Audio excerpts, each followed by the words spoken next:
आपको कहते हैं, ये जो नौजवान हैं, जो बड़े बुजुर्ग हैं, बड़ी बड़ी लड़ाइयां लड़ी, इसीलिए हमने स्वतंत्रता संग्राम सेनानियों का जिक्र किया।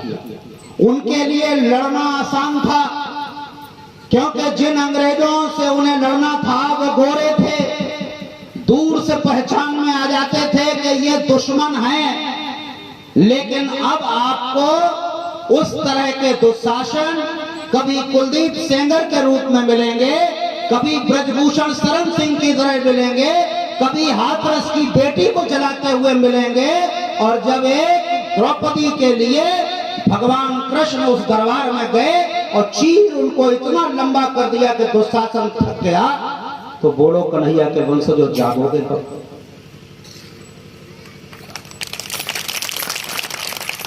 फिर समझो, जब भाई से भाई को लड़ाने की साजिशें रोज हो रही हों, हिंदू को मुसलमान से लड़ाने की जो रोज साजिशें हो रही हों, और भारत माता के 4 पूत हिंदू, मुसलमान, सिख, ईसाई, और उनको जब जहर दे देकर आपस में लड़ाया जा रहा हो, जब दुर्दुष्ट दुर्योधन 100 भाइयों का मालिक और एक मामा शकुनी के बल पर पांडवों का बसा बसाया इंद्रप्रस्थ जब छल से राजपाट ले लेता हो, तो आज के युग में राजपाट है तुम्हारी नौकरियां, आज के युग में राजपाट है तुम्हारा आरक्षण, आज के युग में राजपाट है तुम्हारे अधिकार।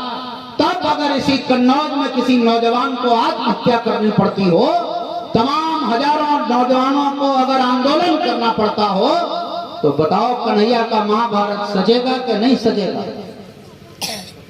सजना चाहिए कि नहीं? और हम लोग किसमें व्यस्त हैं?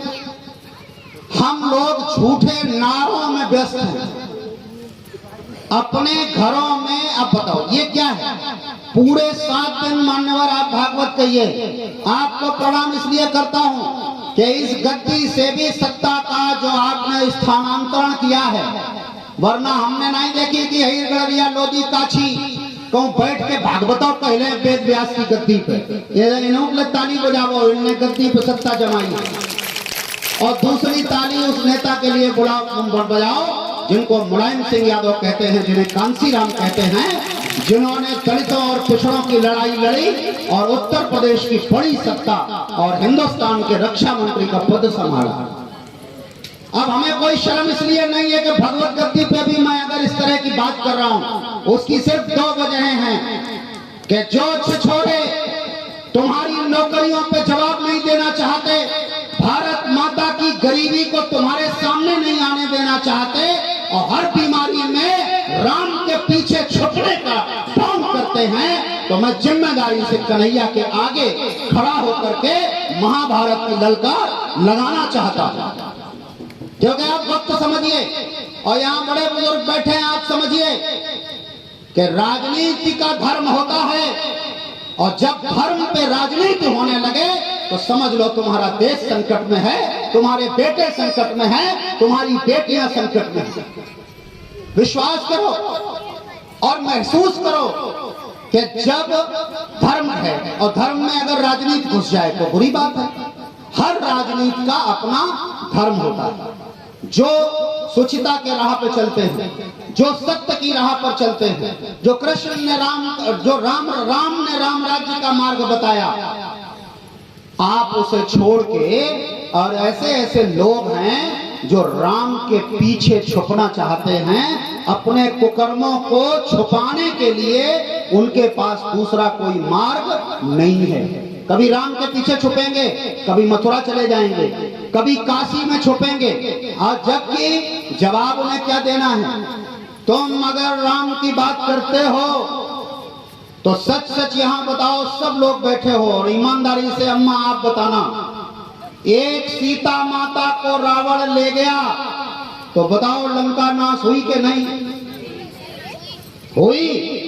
तो जब हाथरस की बेटी बलात्कार हुआ, जब कुलदीप सेंगर ने एक निषाद लड़की का बलात्कार किया, जब ब्रजभूषण शरण सिंह जैसे मंत्री ने तुम्हारे देश की पहलवान बेटियों का शोषण किया, तो यहाँ सवाल अब एक सीता का नहीं है। अगर तुम राम को मानते हो, उन्हें सजा नहीं दे पाए, कैसा राम राज्य, और इसी के राम के पीछे ये छुपते हैं। इनकी असली पहचान हम और आपको पहले करनी है, क्योंकि हम जिन्हें मानते हैं वो कृष्ण है, और कृष्ण कोई भेदभाव नहीं करते। कृष्ण को दुर्योधन की रोटी नहीं अच्छी लगती, कृष्ण को विदुर जी का साग अच्छा लगता है।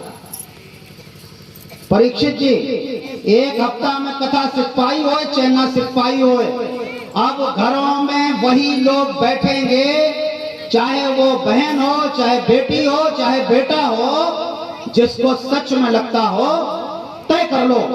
अगर तुम राम को मानते हो तो किसी भी सीता प्रतिनिधित्व करती है माँ का, हर माँ का प्रतिनिधित्व सीता माता करती है, हर बेटी का प्रतिनिधित्व द्रौपदी करती है। और जब जब बेटियां और माएं संकट में हो तो हम भी कहते हैं कि युद्ध होना चाहिए। तो युद्ध करोगे कि नहीं? कितने रावण घूमते हैं, वहां एक रावण तो दो घोर संकट हो गया। और सुनो, जो लोग राम के पीछे छुपते हैं, तो राम ने सबरी के झूठे बेर खाए, कृष्ण ने विदुर का साग खाया, और तुम का करत हो, हम का करत हैं? दई चुनौती के पंगत में सब बैठारी ले बराबर बराबर। हाँ, तुम्हारे गांव के, पड़ोस के, तुम्हारे दिलों और दिमाग में अभी भी अछूत का, छूत का, हम पिछड़े, हम अगड़े, हम